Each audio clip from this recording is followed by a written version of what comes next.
PR's Top Pros Talk, Boutique PR, featuring David Ball, President and founder of Ball Consulting Group, LLC. And here's your host, Doug Simon. David, what is a boutique PR agency? What defines it?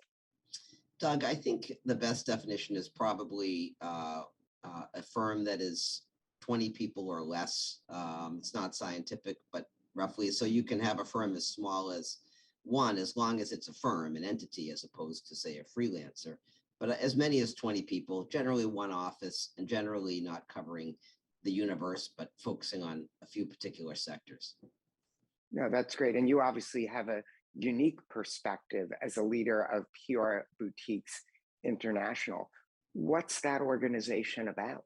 PRBI, as it's known, is an organization of roughly 40 PR firms across the globe that are all similar in nature in that they're boutiques. They have different areas of focus. They work together collaboratively, occasionally with new business. But basically, it's a group of like-minded professionals that face the same challenges day in and day out. Yeah. And are there unique challenges you feel to being a boutique firm compared to, say, being a larger entity? You know, with everything, there's strengths and weaknesses and challenges and opportunities. I think that the challenge for most boutiques is, the day-to-day challenge of running any business without the enormous scale that you might have at a large firm. I think the opportunities are really around the ability to be nimble, to quickly adapt to a client's needs, and probably to deliver value in the sense that generally boutiques have less overhead, not no overhead certainly, but less overhead. Yeah, and that nimbleness, if there is a word like that, was obviously crucial during the onset of the pandemic when so much was changing, so much was in transition. Maybe to give the viewers some context, can you share a little bit of the work that you're doing at your boutique firm, the type of clients and what you try and focus on? Sure, Doug. So we focus in 4 particular areas: healthcare, nonprofits, and education, which includes everything from K through 12 to college, higher ed. And then we also have a crisis practice that is overarching. So pretty much any sector that has a crisis as a business challenge will serve. So we have just to give you kind of the full perspective, there are other clients that we've served that are in other sectors, because Right. health sometimes leaches over into health tech. And some of our clients are really B2B in nature. So it's not like, and we've done development projects as well. So it's not like, we have 3 distinct boxes that we only stay within, but generally those are our areas of focus. From your experience, are there certain types of companies that benefit more from partnering with a boutique? And then after this, we'll get to, are there some where it's maybe more challenging to have a boutique? So first, what sort of the types of organizations that seem to benefit work better with a boutique size firm?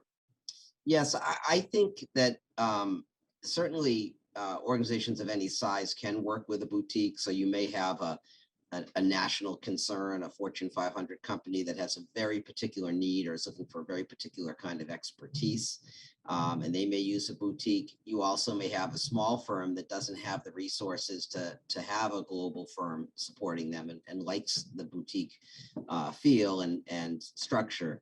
I think that when you hire a boutique, what you really want is an agency that's specialized and that's going to give you senior level attention. I think in most cases, people hire our firm because they know they're getting a small team, and all of us are senior. We don't have we have support, but we don't have really a huge junior team. You're talking about people who have combined decades and decades of experience. And I think that's what clients generally want.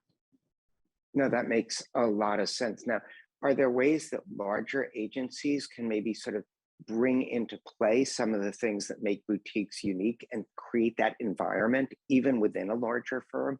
How would you advise them, especially with your leadership role with PRBI, to do that? Well, I think first of all, I think communication is really the key to the communications business. I think staying really close to clients and really kind of, as we like to say, kind of getting in their DNA, understanding their daily challenges. And you can do that no matter what size firm you are. I think it's important for large firms to treat clients as though they're boutiques, which means, having principal level involvement regularly in the account, not just at acquisition and contract time.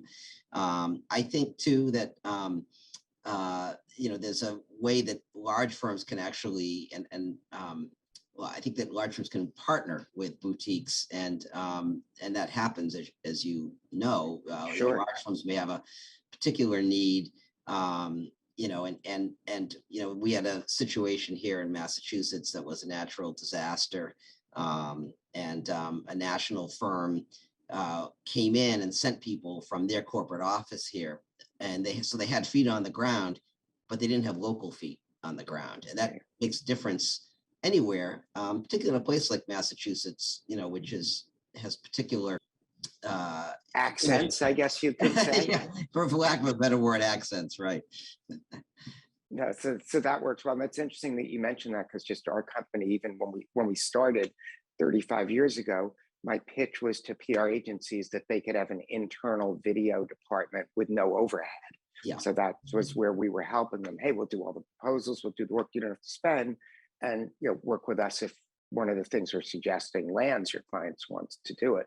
So that's been a model that we've built up. So there definitely is a space for this specialization. I guess by your definition, I'm sort of excited because we're a boutique also. Any final thoughts, lessons learned, maybe to the CEOs, the leaders of boutique firms, if they're considering trying to grow, being more successful? Anything that either the organization or you yourself personally, from your experience, want to recommend that they be thinking about? Well, I think when I think of my own challenges, because we're very growth focused, we've grown a lot since our founding, roughly 17 or 18 years ago. I think we turn 18 next summer. Happy birthday. Thank you. I guess you can vote in some states, not necessarily drink. That's right. Yeah. We've consistently grown and would like to grow some more within that boutique envelope, so to speak. I think that the thing that I always try to push myself to do is to, not be afraid to take new risks and try new things, because, we have enough, in our case, enough experience underneath us that, it's not like a new business where you're going to make a catastrophic mistake by, focusing on, say, the real estate sector before a real estate crash, right? I mean, so there's, I think that at this point we have enough experience where we, our depth in healthcare is really where we started as a firm, and that was our base, and then we've added on to that over time. But I just try to always push myself to think differently, take on risk that might make me a little bit uncomfortable. I think that's important. Awesome. I think some really important tips and advice and lessons in this conversation. Continued success to you both in your own company as well as within the PRBI. Thanks so much, Doug. And thanks so much for having me on today. I really appreciate it. You got it.